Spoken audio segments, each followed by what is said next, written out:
Hello, everyone.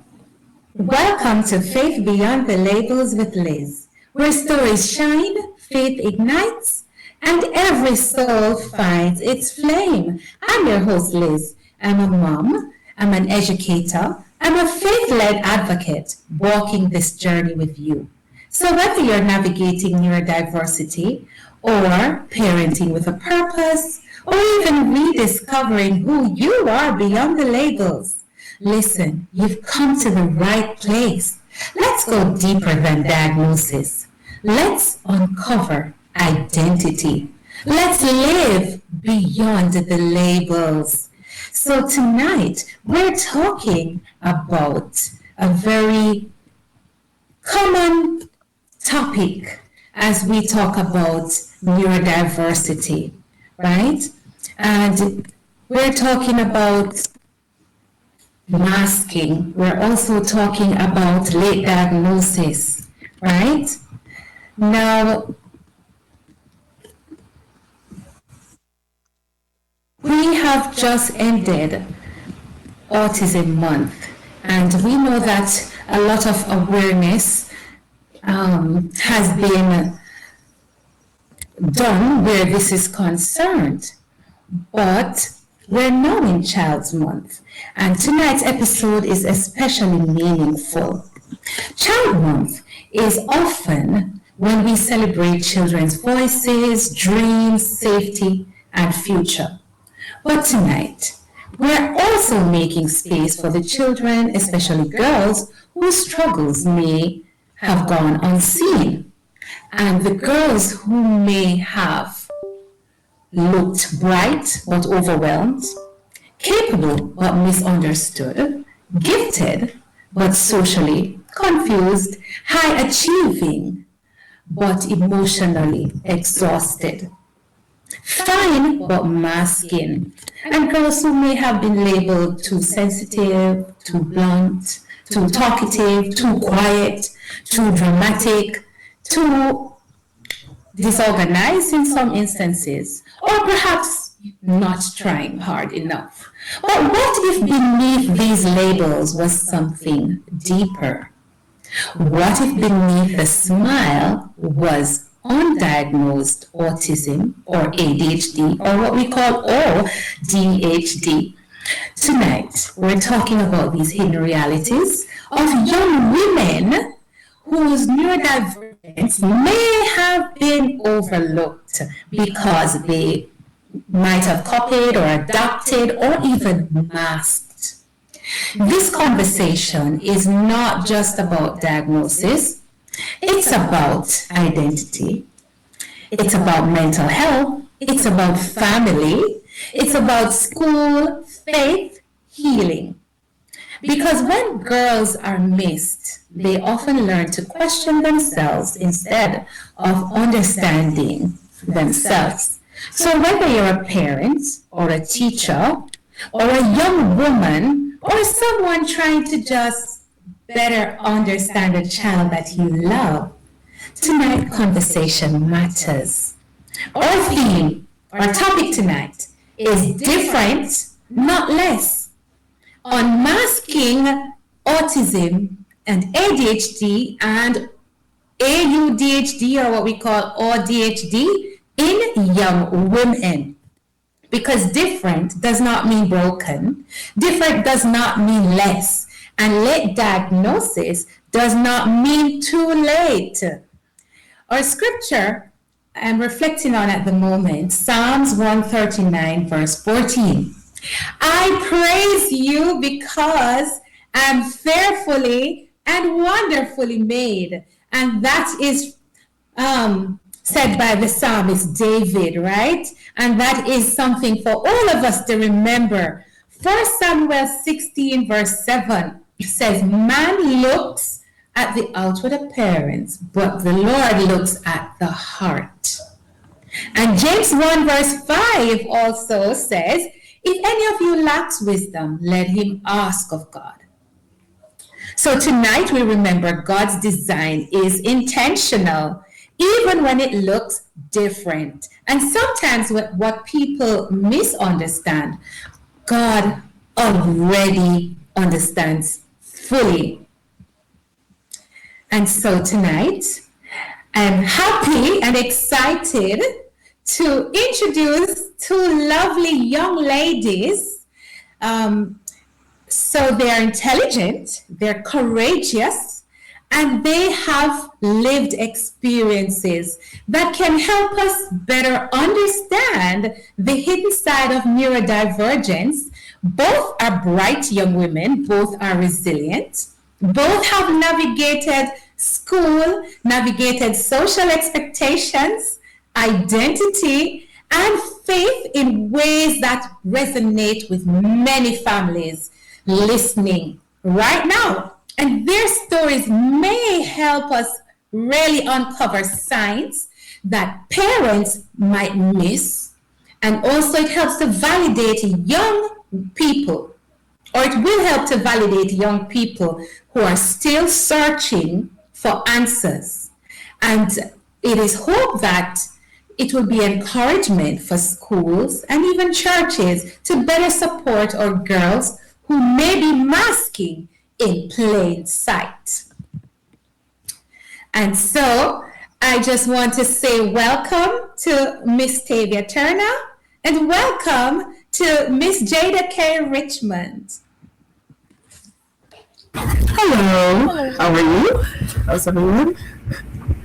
Yes, hi Jada and hi Miss Tavia. Welcome to the show Faith Beyond the Labels with Liz.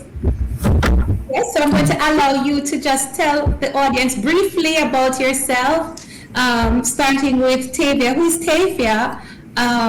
What do you like to do? And then I go to Jada, and after that we take a short break, and then we get right into it. So, Miss Tavia, tell us about you. Hello, my name is Tavia Turner. Oh, Tavia, sorry. It's okay. I work as an assistant teacher at John Gray High School. I've been working there the past 2 years.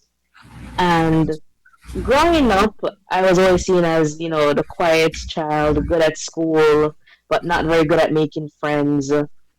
I was either too quiet, or when I did speak, I was too animated, being likened to a cartoon character. So I always knew I was different growing up, but I never really knew what was the reason. I just thought, oh, I'm just different from everybody else. It wasn't until I was about 15 I got diagnosed with ADD, which is now known as inattentive ADHD. So that was helpful for me because it gave some kind of reason behind why some of my management were different than my classmates. And later on, during my first few years working at John Gray, meeting students who had ADHD and autism, seeing some traits that were similar to traits I had but couldn't be explained away as ADHD, I decided to look into getting tested for autism. And a few weeks, well, actually days before my birthday last month, I got a confirmation diagnosis that I have ADHD and autism. So I have AuDHD. Oh, interesting. Wow. Wow, thank you for sharing. And I can't wait to get to ask you some more questions. Thank you. Miss Jada, tell us about you, Jada K. Oh, hello, everyone. My name is Jada, and I am the host's daughter. And yes, I'm 18. I'm currently a student at the college on this island, the University College of the Cayman Islands, studying social work. And I am also another recipient of having AuDHD. It was a recent diagnosis around about almost even a month ago. I got it, and yes, pretty much. I'm an artist. I do a lot of art things. I always have. And yeah, pretty much. Wow, thank you. Thank you so much, guys, for joining us on Faith Beyond the Labels with Liz. This is where stories shine, faith ignites, and every soul finds its flame. We'll go on a short break, but don't you go anywhere because more to come after this break.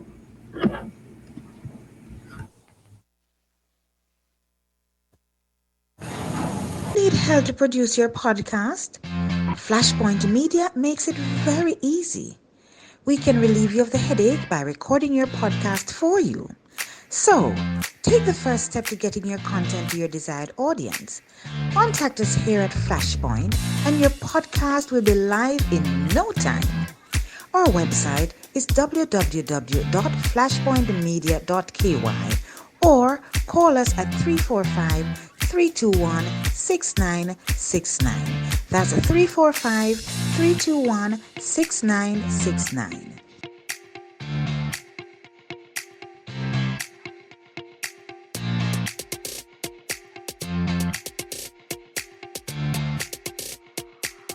Welcome back. You're listening to Faith Beyond the Labels with Liz. This is where we trade fear for faith and labels for legacy. This afternoon, we're looking at the topic different, not less. And we're looking at unmasking autism, AuDHD, ADHD in young women. And we're talking about late diagnosis, lived experience, faith, teachers, parents, churches, and young people, what they actually need to know. So, welcome back. Now, Proverbs 9 verse 10 says, the fear of the Lord is the beginning of wisdom. And so, we're looking at navigating childhood, school, social struggles, masking, and what was it really like growing up different, but trying to understand why. Now let's talk about childhood experiences. Now, I want to direct the first question to Miss Tavia. Yes. How did you feel growing up? Well, growing up, I was just the quiet, shy child. I preferred staying indoors, reading books over playing with other children, being on a computer, watching TV. I was very introverted by nature. And growing up, I still am, not just because of the AuDHD, but by nature, I'm just a very shy and quiet person. Okay. All right. Let's hear from Jada. How would you describe yourself growing up? Okay. All right. So, growing up, I'd say that I don't know. I love to talk. Yes, I still do like to talk. But yeah.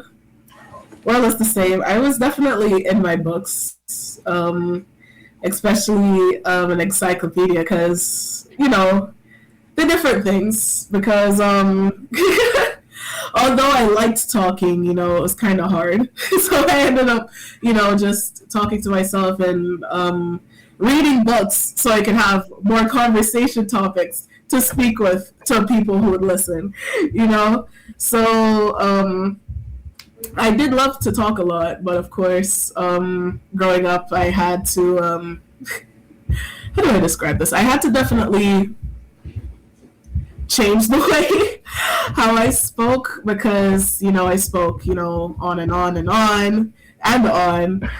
Impulsively, and I really had to learn to stop blurting out my thoughts, stop interrupting others, and talking over people. Because So when did you realize, Jada? When did you realize that this was an issue? I think I realized. I realized, when I found out, it was like, I feel like I need more friends. I looked at the other groups in the courtyards and of my schools, and I'm like, okay, I see that, they have a lot more friends around them and they have an easier time speaking, with their peers. And I decided to look at some communication books. And that was one of the points in one of them. And I remember being so shocked. It was like, wait a minute, am I doing this? And then, yes, I remember surprising myself and specifically stopping myself from talking because I realized there's so much I could learn from other people around me, and I I remember just definitely just stopping and just curbing myself just to yeah. Okay, so being aware kind of made a Yes. difference. So, Sorry. so this could be to either of you. What social situations you were in, or you can remember that felt a bit confusing? Can you remember? Um, Tavia? Um, well, in my case, social situations I had issues with was sarcasm or Mhm. someone being quiet that probably they're just thinking to themselves or they just don't have anything to say, but I misinterpret it as, oh, did I do something why they're not speaking? Okay, right. So that felt a little bit Yeah, that is awkward. true. Yes. Oh my goodness. The sarcasm. And also, it took me quite a while to also realize when people are being sarcastic because I took a lot of words at face value. So, if somebody said, oh, I'm feeling great today, I'd be like, oh, really? Oh, that's amazing. I feel great today too. you know, it really took Oh, me time to differentiate between tone and facial expressions. How people will move their eyebrows, and how they open their eyes, how wide they smile, how how they frown. Yeah, it took a while for me to pick up on those cues. I remember it being confusing, and also like learning idioms growing up was also difficult because I took things very seriously. I'm a, I like humor, but I still took things very, very seriously. Oh, very literal. Okay. Yeah, a good memory I have was the first time I heard it's raining cats and dogs, and just genuinely running to the window and opening it to see. But I'm sure many people learning English also had that problem with idioms as well. But for may me, I Okay. just add one Yes, it's yes, Tavia. Uh, funny thing about having trouble with sarcasm, yeah. I also my personality type is very sarcastic by nature, so I was able to express sarcasm, but I couldn't understand people being sarcastic towards me. Yeah. Oh, Yes. okay. Oh my. So was there anything in school that helped you guys to understand these a little better, like reading between the lines, we call it? Um, when people are being figurative, as you mentioned, idioms, Jada. Um, I had quite a few books, like I mentioned earlier in school. I remember specifically searching them out in my school library. I can't remember the author's name, but there was a book that I read from front to back like 3 times because I just thought it was so great. And I also asked teachers and some counselors when I could, just to give me pointers on what I'm doing and how I'm doing it. And yeah, those are some of the techniques for sure. And of course, Okay, friends as well. right. Well, thank you for sharing that. So, were there things that others seem to just get that you had to consciously learn apart from the sarcasm? Um, well, in high school, I had a very small circle of friends, and one of them, she was just a natural people person. She could just go up to a person with a warm smile, and within moments, they were good friends.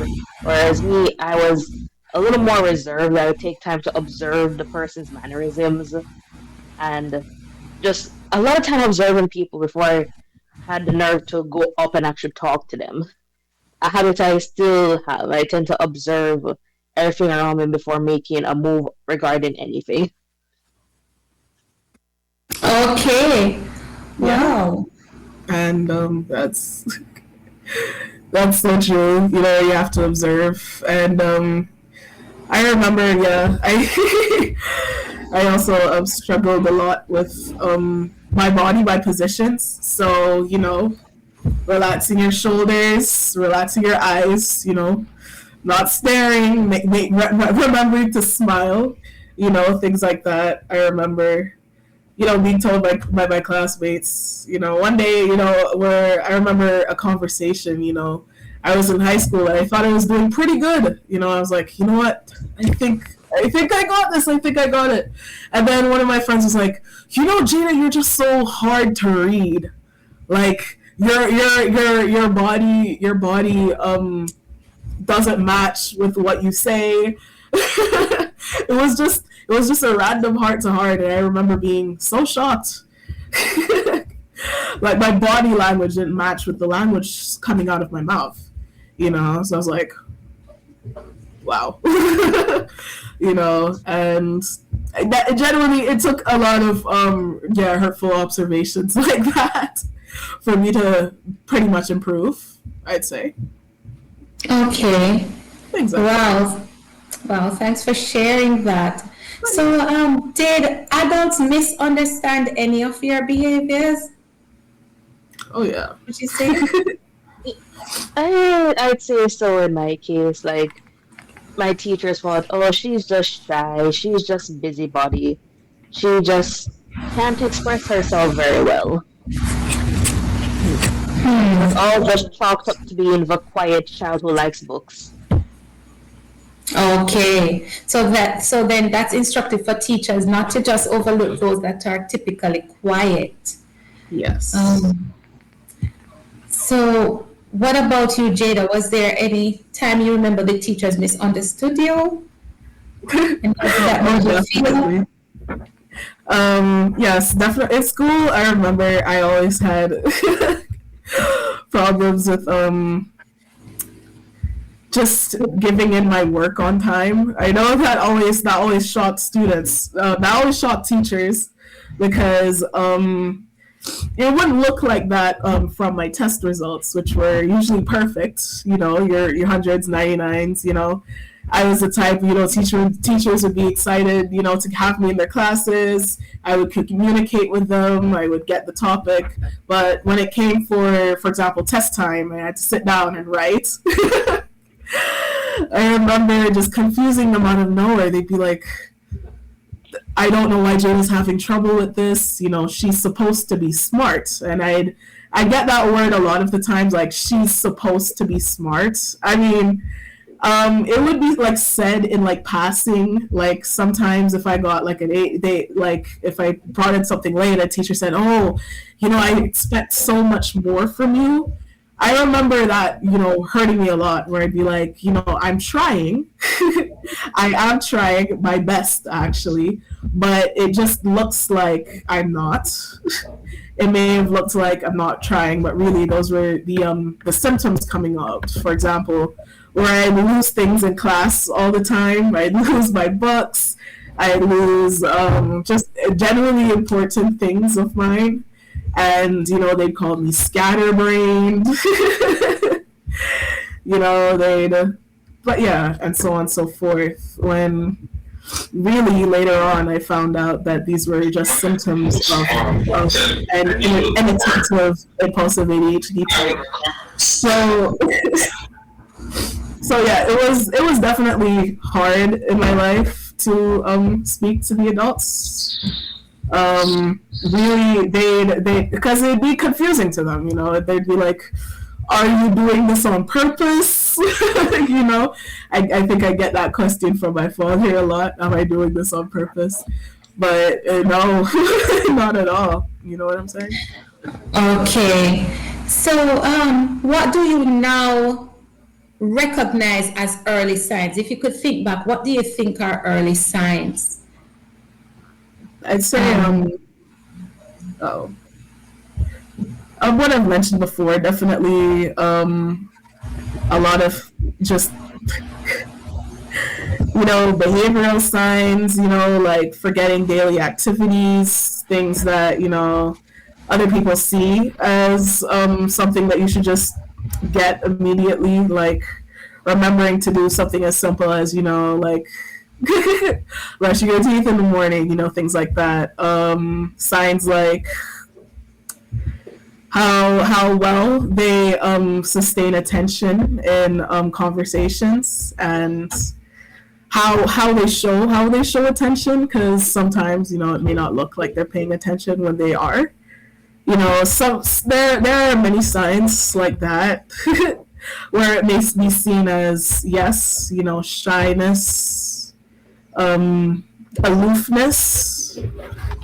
Just it might be seen as just something where the person doesn't care, when that is otherwise it's definitely Okay, thank you so much for that. Tavia, any? as well. Yes, thank you. So Tavia, would you say there are any other signs? Oh, Oh, well, in my case, I was very fidgety as a child, had trouble focusing on things that I'd find boring. Well, many children don't focus well on things they find boring, but in my case, it would be, I guess, described as chronic inattentiveness. yes. And, well, growing up, my parents, I didn't really notice because my dad has ADHD as well. So I just saw, oh, my dad and I are getting along on these areas, only to realize much later on in life, oh, we both have ADHD. That's why we're getting along so well, because we're both, our wavelengths are on the same frequency. Yeah. Okay. I remember the first time I met Tavia at an exercise group. I didn't know who else to talk to, because it was mainly teachers at John Gray. I didn't know exactly who to talk to, and I didn't know how to talk. I'm like, okay, do I stay professional all the time, or what do I do? And then I remember speaking to Tavia for the first time, and she was like, oh, hello, oh, I hate exercise. And I was like, I realized we sort of matched the same wavelength there. I'm like, I feel like she's just like me, and I didn't know how to explain it. But yeah. Especially since I'm a little bit older than Jada, because Jada said you're 18? Yeah, I'm 18, yeah. And I just turned 25. So, a little bit older, but we clicked so well in that first meeting that every time we had exercise class, we'd work together, and we'd be there yapping away while doing the exercises. Yeah. Wow, that's so interesting. Right. And I mean, looking at you girls, you're both intelligent, and just looking, you would not be able to tell that there's a difference unless people would have interacted. And as you've said, those were some of the signs.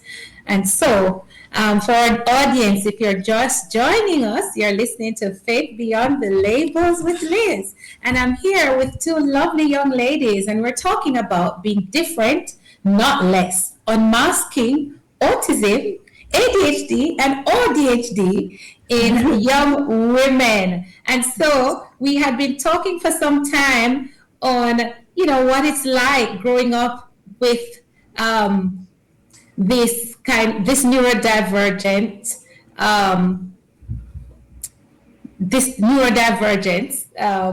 and also we talked about childhood experiences, early signs, social misunderstandings, feeling different, and even family observations.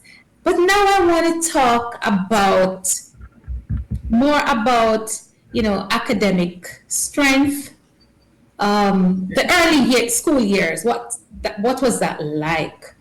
I know the experts talk about executive functioning being one of the things where immediately some students with this condition might not be able to process a lot of instructions at once, but given a little processing time, they're absolutely brilliant. Talk a little bit about social pressures, or if you had any trouble with bullying, anxiety, and a little more about masking. So I want to know, did good grades hide or deepen your struggle? Um, Let's see who will go uh, first. I guess I can go first. Yes? So I always had very high grades in school, especially in my early years, like primary school, because I was the advanced child, reading level years above where I needed to be, very good at math, competing with the older kids in terms of academics. So, people never really saw that anything was different. I was just, a gifted child. Until I got to high school where things got a little more challenging and grades started to slip a bit and, you know, like Jada said earlier, are you doing this on purpose? When in reality you're just things are getting harder to adjust to. So you're not coping as well as you did in your younger years. Right. Yeah, that's Interesting. true. I had a lot of what many people call like many people call golden child syndrome, where you feel like you're growing up and you've just been basically you've been in your own opinion you've been scraping by off of your general knowledge. You've always, like Tommy said, you've always been ages above your peer. Like I remember in my primary school when everybody was doing their readings and they had to do their charts on what books they were reading. I remember my teacher just let me skip it because I was reading Pride and Prejudice anyway, and telling her all about how the story went. But after a while, after I started to advance up, and people were just expecting me, to have good grades. They expected me to be the studious type. No, I wasn't really. It felt, like I had people around me talking about, oh, she's amazing, she's smart. And I sort of felt like an imposter. Basically, I felt I was walking around in like the suit of a smart person. Like I didn't in myself, I didn't feel smart at all, especially when I was moving up to, the advanced stages of, secondary and tertiary education. And, the adults in my life, had expected specific results from me. And when I was struggling to give them, it was a lot confusing, and it was very confusing. Definitely. And around this time, I started to mask more. I started to social camouflage. I because throughout life, I stopped myself from making excited excited hand movements. I remember just mimicking whenever smart language was thrown at me, I threw back equally smart language. I started to mirror what people did, with their hands, with their mouths, you know, forcing eye contact, pretending not to be bothered by my space, like, the other people around me were.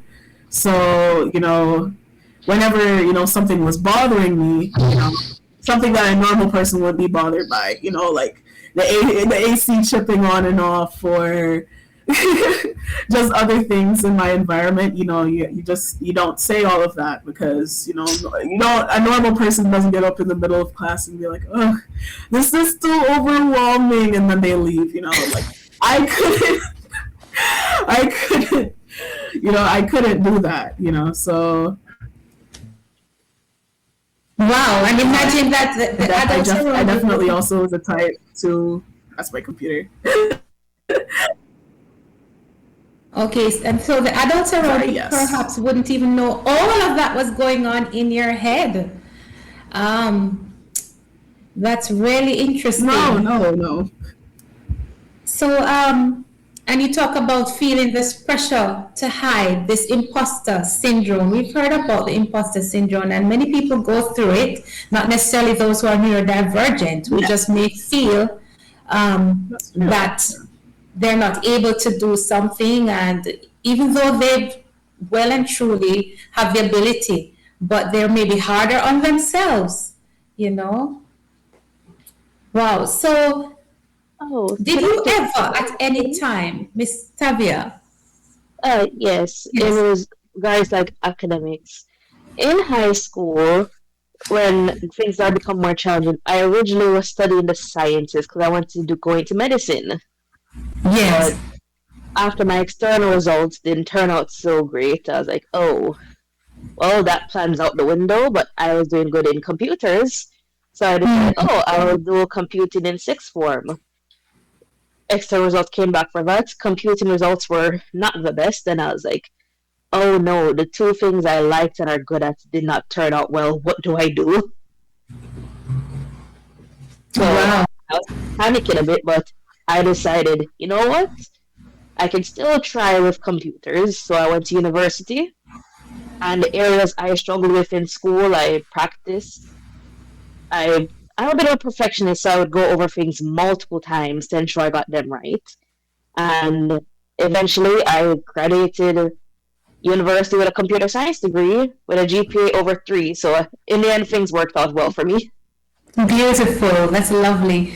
So, it's interesting that you and Jada share similar experiences because I know she started off in a field similar and then switched, for different reasons, right, Jada? But Yes, yes. so, but I remember going to a recent symposium with Dr. Temple Grandin.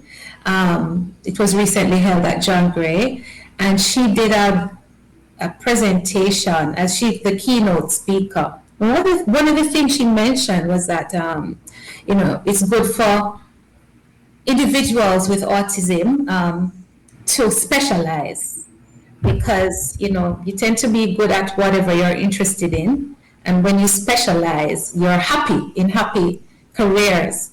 So that's one of the things she stressed on. It's important if your area of interest is in a particular field, you work towards that and work towards specializing because these individuals don't do very well in what she calls a multitasking chaos, where you're expected to do a number of things, and that can feel a bit disorienting, right?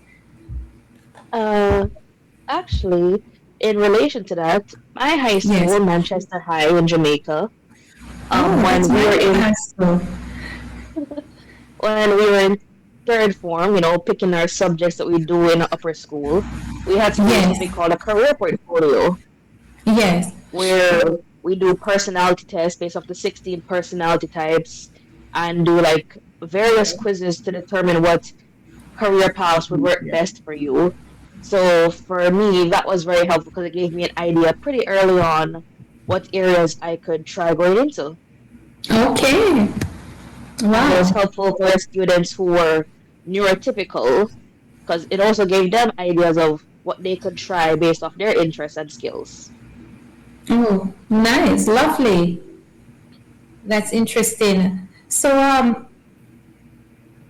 what do you think helped you?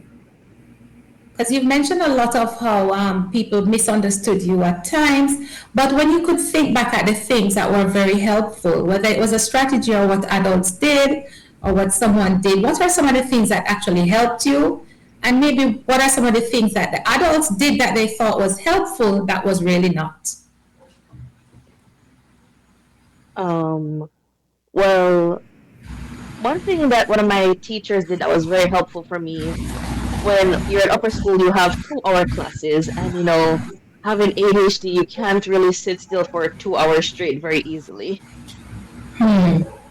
So my teacher, or my English teacher, she would have me like go on errands, or if a student asked to go to the bathroom, it takes a little too long to come back, she would send me to go look for them. So especially if I was starting to get a bit antsy, so I got a chance to go outside, get some air, and get some energy out, and the class could continue without any disruption until I brought the student back or completed the errand, and then everything can go back to how it was before. Oh, so you like to have a little movement break, a little break. Yes. Okay, Yeah. to move a little. What about you, Jada? Can you remember anything that was Those were helpful? fun. I remember back in high school, one of the things that was actually somewhat helpful for me. I remember when I was sent to a Set 1 math class based on my grades, right? Mhm. And I was definitely struggling to keep up with the rest of the kids there. Like, I would catch the subjects, but I would catch them just a bit after the other kids in the class already got them, and the teacher had to move on to, keep up with, the grades and Mhm. the general timeline of how the class is supposed to go and how the subjects are being taught. So if I wanted Yes. to catch up on something, that teacher would have to say, that's too bad because we're supposed to be on this at this point in the semester and we can't be on this right now. So I just end up being behind, right? But then I was switched to a different teacher who taught a different style, and I said a little lower. I mean, a lot of teachers were confused at my decision to go down. They're like, "Are you sure?" Like, that's because like it was a lower set, so I got the question, are you sure a lot of the time, and I kept on having to advocate for myself and say yes, I want to be in this specific set, because there was this excellence mindset on the school, and they were like, if you have this grade, you don't need to be with these people. But I remember going to the class, and of course they had different engagement activities, and the teacher focused on students, and she had specialized tasks for each of us. So I ended up staying with her, and I ended up leaving school with my one distinction. So I'm always happy for that decision. But on the Wow. oh Yes, yes, and we need to give a special shout out to Mrs. Janice Barkley because she was the one that took on that task. And yes. she had some excellent strategies, I must say, where that was concerned with the repetition in and the movement breaks and the fun and all these different ways of teaching math. Yes. On the other hand, for I guess things that didn't help answering the second part to your question there. I don't know. I guess I'd say when adults were very quick with me, they probably thought that I was just depressed and I needed a prep talk, so they'd be like, all you need to do is switch on. Like that's the one thing I hated hearing. Like, just switch on. Like, it'd be said to me like over and over again, like it wasn't acknowledged that I was trying to Yeah. be, and it also wasn't exactly an explanation of what I was supposed to do, because the word switch on, like, I'm not a light switch. I'm a human being. So I definitely, it's like I understood the frustration, mainly because yes, the adults were frustrated in me, but most of all, I think I was the person who was most frustrated in myself. So I'm already frustrated with myself, and then you come to me and say, I am frustrated with your progress, you just need to focus. And I'm like, oh, why didn't I think of that? you know like, I would have done it a long time ago. That's me being sarcastic. Wow. And thank you for sharing that. We've been But listening to yeah. Faith Beyond the Labels with Liz, where stories shine, faith ignites, and every soul finds its flame. So, we've been talking with two lovely young ladies sharing their lived experiences with ADHD and autism. And ADHD and autism, they tend to be what we call comorbid autism. You have to it's learn to pay attention. You have to learn to control your emotions, and it's like two different conditions, almost like two opposing things, right? And they're telling us what it's like. And I know with autism, the spectrum is wide. So no two people with autism may experience the very exact same things. But these are just some general, there's some general things that, many would experience that are similar. So we're going to go on another short break, and I've been having an interesting conversation with these two ladies. So stick with us.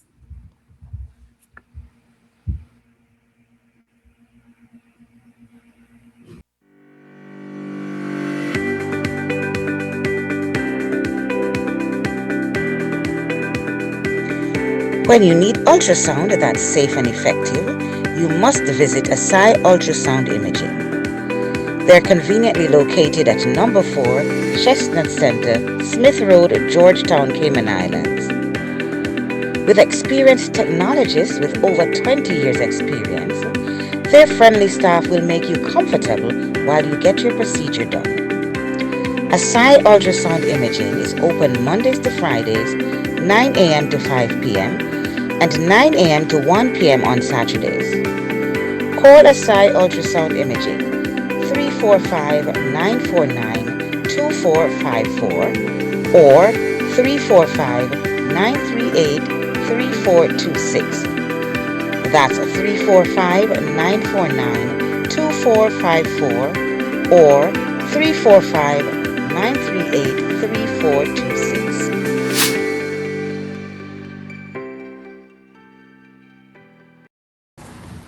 Right. You've been listening to Faith Beyond the Labels with Liz, where stories shine, faith ignites, and every soul finds its flame. I'm here with Miss Tavia Turner and Miss Jada K. Richmond, and they're sharing with us their lived experiences and also being late diagnosed with autism. And they also have um, ADHD. So, continuing the conversation, let me start with Miss Tavia.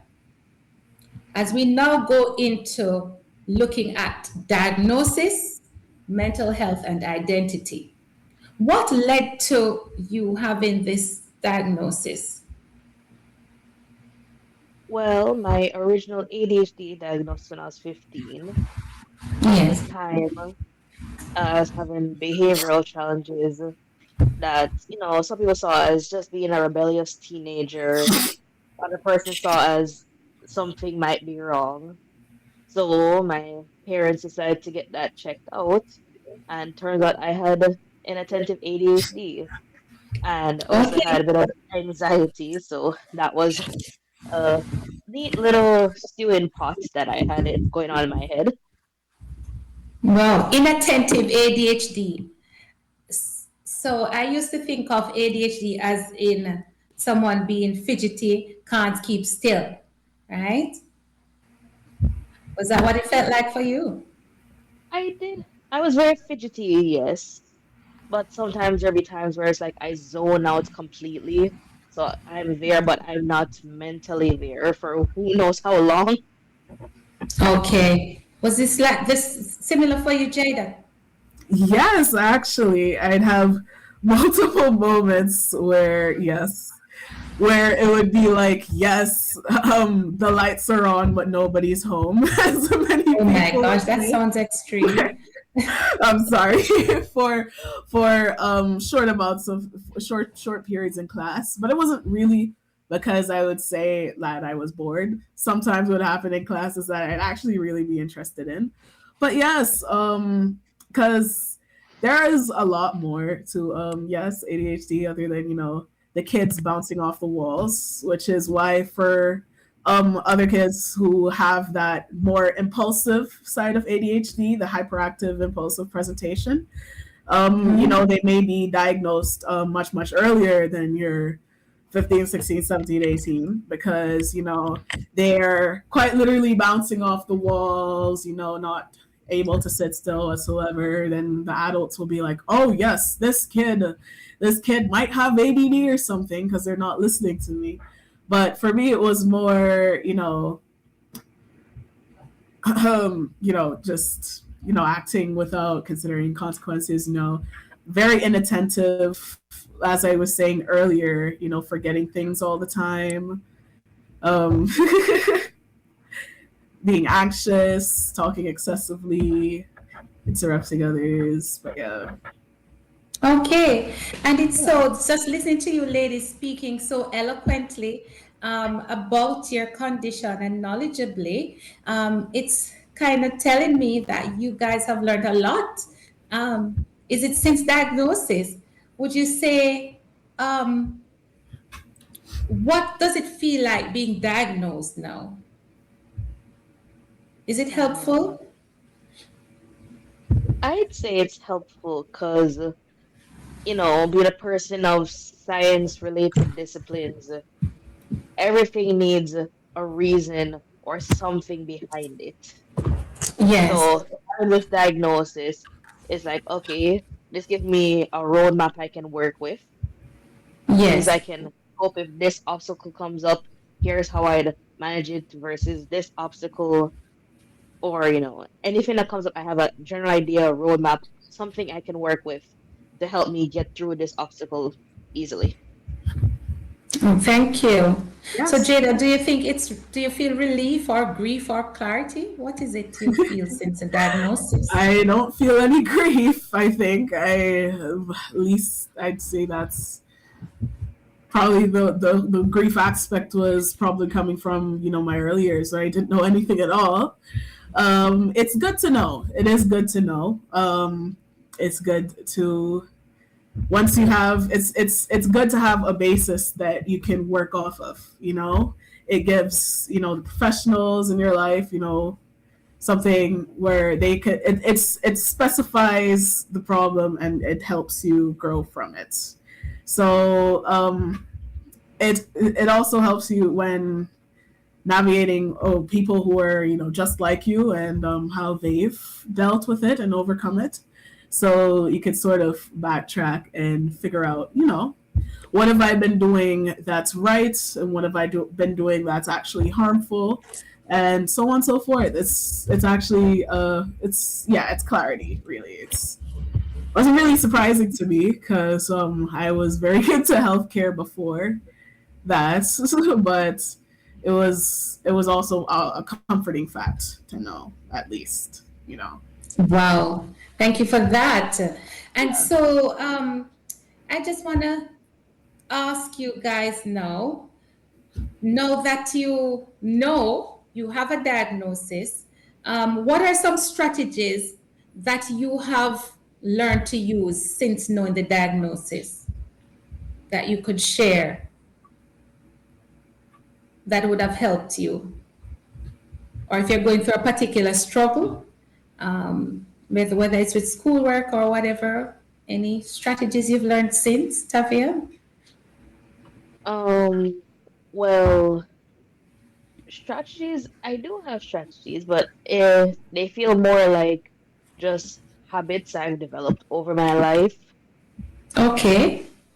So, for example, if I am like working on a project or something, like assignment or something, I usually have like a little single earbud in, listening to like a documentary or music, something to keep me grounded while I'm working. Because if I'm just there doing the one single task, it's like the background tabs in my mind are starting to open, and all that extra space needs to do something. Okay. All right. Thank you for that visual. So, Jada, what about you? For Any me, strategies you've learned since? I've learned since. If anything, I've learned that working with professionals is, not as bad as it sounds. I know Okay. that a lot of people like worry, but like, oh, is this just is is this just a way that people make money? Is it really necessary? You Hmm. know, Interesting question. because, for example, I know that I know that therapy has a lot of mixed opinions because people talking to you. You could just go outside and do that. You could just go to the person who like birthed you and do that. um but yes, it's because these are learned people with strategies to help you. So some strategies that I've been recently on is you know developing, mindfulness, in a good way after spending some time, with the Lord in the morning. It's, implementing pauses, before I do something. Managing my stress levels, making sure that I have a lot of engagement and activity and, you know, sensory inputs. Learning all of these words have definitely helped after my Okay. diagnosis, I'd say, where we're looking at specific things that, I can do that will help me, whether it be with my schoolwork. Listening to music is one of the good things that Tavia mentioned earlier that I also do and many people also do because it's a great way of having just one noise without things in the way. Also giving space to myself and also yes, doing tasks like these while doing schoolwork. Also Thank you having very much for support systems. lovely for sharing Yes, those. also And I'm having sure Oh, that, sorry. I have another side tidbit. Yes, You can yes, probably relate to this. You know, us being educators, we sometimes have to communicate with parents through email or something. yes. And I try to, well, my management of talking is keep it very blunt, very short, very straight to the point. And sometimes, persons don't react very well to being spoken to very bluntly and quickly. So Oh, when it comes to communication, especially if like written communication, I get a second opinion from like if it's like something at home, my mom or dad will help me. At work, my coworkers, I have them read over my emails or any messages I need to send, just to be sure that it sounds, I guess, peoply in a sense. Because I've been told that yes. my mannerisms and how I talk is like a robot or AI. So I have to Oh, get second opinions to make myself sound more approachable, peoply, sociable. oh, interesting. All right. So you're listening to Faith Beyond the Labels with Liz, where stories shine, faith ignites, and every soul finds its flame. And we have been having an insightful discussion with Miss Tavia Turner and Miss Jada K. Richmond, and they're sharing their lived experience with AuDHD, autism and DHD, ADHD. So I wanted to, since we've been exploring, you've shared a little bit about your faith, Jada. You've shared also a little bit about, how different people may have helped over the years, but we're looking at being different, not less. So now we have a rapid fire round and we're looking at some practical wisdom that young people, parents, teachers, and churches can take away. Now, Isaiah 41, verse 31 says, but they that wait upon the Lord shall renew their strength. So we see that giving a little processing time, having a little faith, and you can move mountains. So now I want to ask, what role has faith played in your journey, Miss Tavia? Um, that's a bit of an awkward question for me. Um, Personally, I am not very religious. I do believe in God and do spiritual activities and ritual stuff, but faith is not necessarily a big aspect of my life necessarily. Okay. All right. Um, Jada, you mentioned you mentioned something about mindfulness or Christian mindfulness, doing your prayers in the morning. Yes. What role has faith played in your journey, or do you think it played a role in your journey?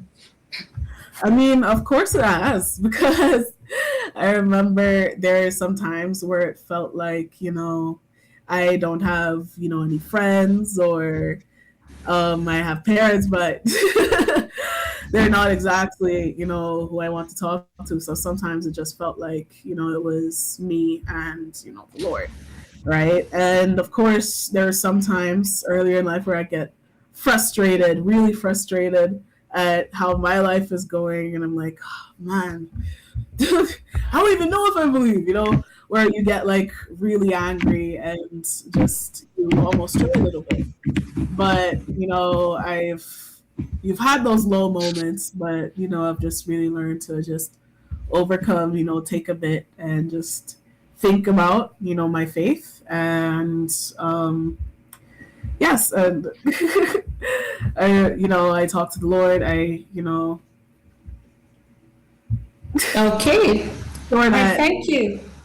sorry, but yeah, he's there for me, and I know that he's there for me, and I know that he does things for a reason, and he hasn't failed me. He's still there for me. All right. Thank you. So this question could be for either of you. How can church, do you think churches can better support neurodivergent youth?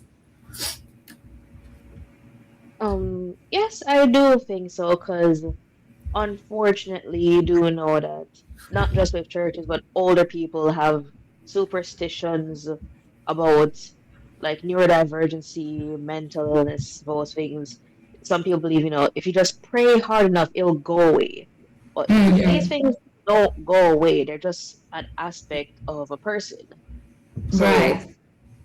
instead of like saying just praying that it goes away, praying for clarity on how it can support the person, how you can guide them through their challenges or their frustrations. Yes, and I think that's a solid point there, Tavia. Yes. Um, The church that I go to, I know is very open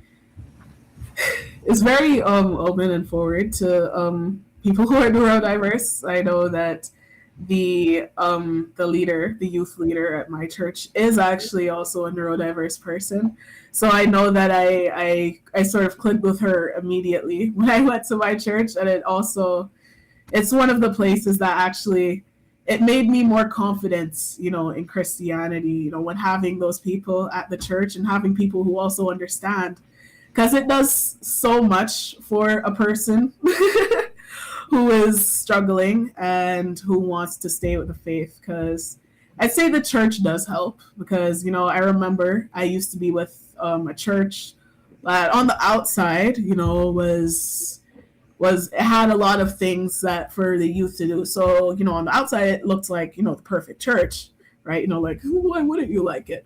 But at the same time, I also felt like I was sort of dealing with the same bullying that I was dealing with at school and at church, right? So I was thinking, if church people aren't the same, if church people are the same as the people I'm running from, why should I believe in the institution that is a church, right? If I don't feel accepted or welcomed here, as the Bible says I should be, then are they really believing their own belief set? Like, I remember feeling very conflicted until I found my own church community that is actually very well learned, very where I felt like, hey, I'm actually being accepted for once, even though I have my moments where I still slip up and I'm not masking as well as I should.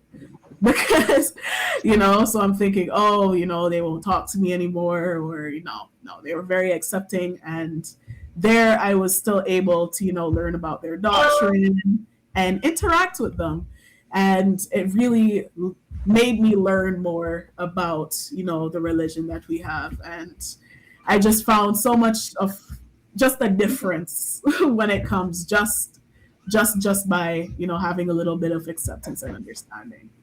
Thank you so much for that. I think that's quite eye-opening. And as we're winding down, I have some rapid fire questions for you guys, all right?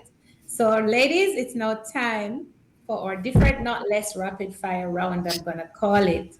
So the first question, what's one thing often misunderstood about you? Yeah, do you want to go first? What? No, you get them. All right. One thing that's misunderstood about me, maybe that I'm not that shy. I may have, a dead face most of the time. I may, I may be very quick and short with my comments, but I actually do love people, and I actually do like talking to people. Even though it may not look like it, I do enjoy talking to people a lot. I'd say I'm All more right, thank talkative. you. All right, next, Tavia. Oh, so similar thing, Jay. Despite my bland facial expressions, sarcastic mannerisms, everything, I do sometimes like talking to people. There are times where I do find people kind of exhausting, but otherwise, I do like talking to people, and I am fond of children. I do find them quite adorable and sweet, even though children can be very high energy. Okay. All right, thank you. Next question. Favorite comfort activity or hyperfixation? Okay. Sci-fi and video games. All right. That is Jada. so true. Video games are so fun, but mainly because I love art. All things fine art, all things visual art. I love studying the arts. I love all the names. Leonardo, yeah, Michelangelo. Okay. Yes, art history too. Art history, doing the arts, all types of arts actually. That means graffiti, new age art, web comics, web illustrations, art catered towards adults, art catered towards kids. I just love the expressive creative medium that is art. All right. And incidentally, you're an artist. All Yes. right. One thing you were especially good at growing up. Well, we don't have to get so far with Jada. It must be art. Tavia. Um, Reciting history facts and organizing and managing things. Oh, Sounds awesome. kind of boring, but I was very good at admin tasks, reciting history, just remembering things to do with taking care of things. All right. One social rule you had to consciously learn. Don't overtalk and don't interrupt people. And facial expressions. Don't overtalk, don't interrupt people. Looking people in the eye. Yes. I still Okay. struggle with that. Looking people in the eye. Holding eye contact, not holding it for too long. I remember somebody saying like the average eye contact is like 3.6 seconds. I remember usually trying to like count it in my head like 1, Oh my 2, 3, 4. goodness. And listen, I was Yeah. oblivious to all of this. One thing teachers should better understand about neurodivergent Ooh. girls. Oh, you had an answer before. I had a quick little thing about eye contact that I am lucky to have. Um, I can actually blur my vision on command. Oh yeah. Oh, So oh, when I have to look Yes. someone dead in the eye for a conversation, I sometimes just blur my vision slightly so I can maintain eye contact without the uncomfortable feeling that comes with it. oh, that intensity.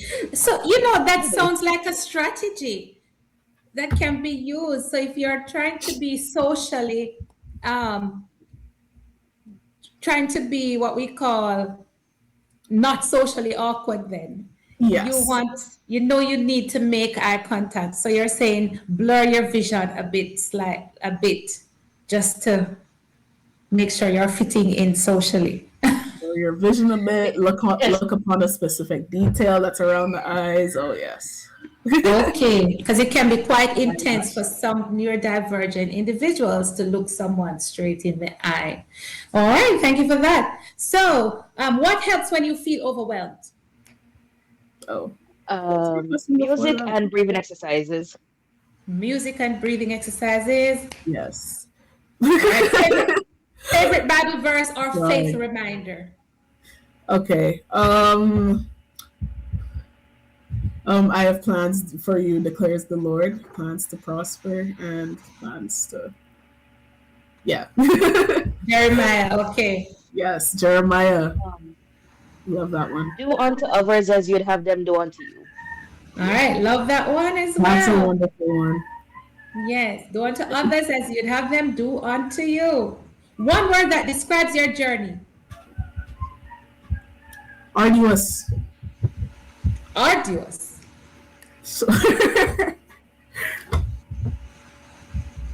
Never ending. Never ending. All right. What would you tell your younger self? I would tell my younger self that don't worry about being different. There's always going to be people who accept you, and you will find your niche in life eventually. yeah. Love that You'll one. find your tribe. Don't worry about lost friendships. It's not the end of the world. And things get better. Love it. Love it. We're listening to Faith Beyond the Labels with Liz, and what a fascinating conversation we've been having with Miss Jada K. Richmond and Miss Tavia Turner. And now we want to just have our final segment here. So before we close with prayer, as we usually do, last tips, ladies. What should parents not ignore? Okay. Yes. I was going to say, not ignore any signs that might be different from your child's usual behavior, but sometimes even your child's usual behavior could be signs of something. So just keep a close eye, but not too close. You want to be a helicopter parent and overbearing. So just Yeah. just keep a good observable distance, but still close enough you can pick up on anything that might seem different, odd, or just not quite what it seems. Yes. Yeah. I'd say for parents, of course, just like Tavi said, keep an eye. Always, checking on your kids. Don't be afraid to just have overall discussion with them from time to time. Not just the how was school? Is anybody bullying you?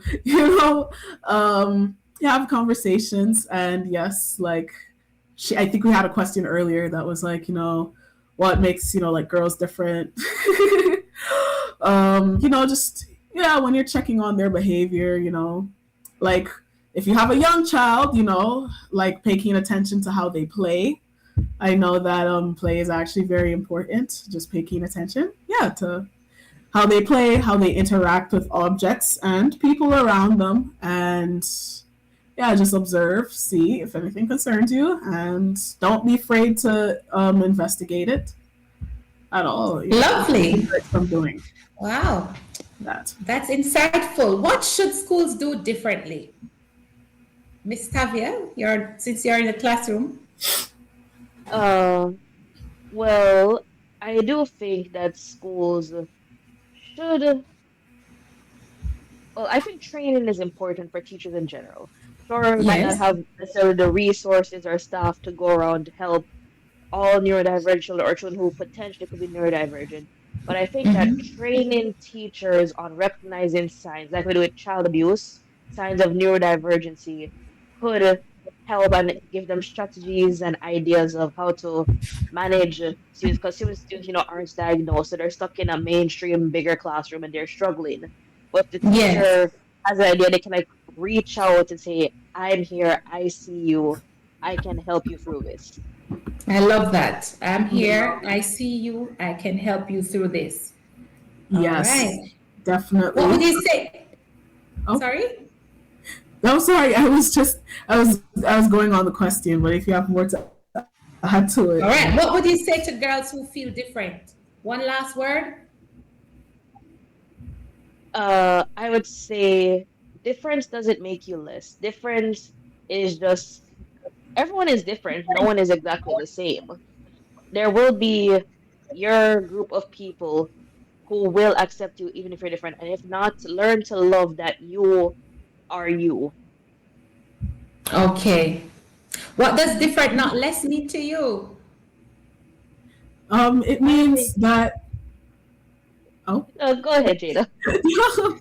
it means that being different doesn't mean that it doesn't mean that you are less capable than anybody else who is seen as the societal standard in your area. It doesn't mean that you are less smart or less aware. It just means that, yes, that you're a different person who has different approaches to different problems. So I believe that, yes, means that as a person in a society, you deserve the same grace that your neighbor gets, or your friend gets, or your parent gets. I believe. Thank you. Lovely talking with you, ladies. You've shed so much light on this, what we call comorbid autism, both ADHD and autism, because sometimes these conditions don't just occur in silos, they occur with other conditions, oftentimes, as the experts would tell us. And so tonight's conversation reminds us that some of the brightest young women who may carry invisible struggles, there is help, right? Some of them may show what looks like anxiety, laziness. They may just be overwhelmed. Just another way of thinking. What may look like rudeness could actually be social confusion. What may be seen as perfectionism is actually masking. And this Child's Month, this is something for us to think about as we celebrate our children, that they're all different and they all have strengths. And let's not just focus on their perceived disabilities or differences, but see how we can help to support them and make them feel valued, because difference does not mean less. And I want to close with Jeremiah 29, verse 11, that Jada shared earlier. For I know the plans I have for you, declares the Lord. Plans to prosper you and not to harm you, but to give you an expected end. And Matthew 19, verse 26 says, with God, all things are possible. Let us pray in closing. Heavenly Father, we give you thanks for this another wonderful afternoon. Thank you for the young ladies who joined us on this show, and we thank you for all their families. Thank you for the stories, the honesty, the courage, the wisdom. Thank you, Lord, for reminding us that diagnosis does not define destiny. I pray, Father, that you will help every parent listening to lean into your wisdom instead of fear. Please, Lord, help every teacher choose understanding over assumption. Help every church become safer for those who feel different. Help every young person know they are seen, loved, and created with purpose. Where there is confusion, Father, we ask you to bring clarity. Where there is shame, Father, we ask you to bring healing. Where there is fear, bring peace. And remind us all that different does not mean less. And I pray and ask, Father, that you will touch every parent, every family, every child listening. In Jesus' name I pray. Amen. You've been listening to Faith Beyond the Labels with Liz, where stories shine, faith ignites, and every soul finds its flame. Until our next episode, keep curious, compassionate, stay prayerful, stay informed, and keep looking beyond the labels. If this episode was meaningful to you, or if you know any families that may benefit from this, please do not keep it to yourself. Share it with someone who needs it. Hit that like, share, and subscribe button on your screen. And find us on Flashpoint Media every Monday at 7 p.m. Eastern Standard Time. Good night.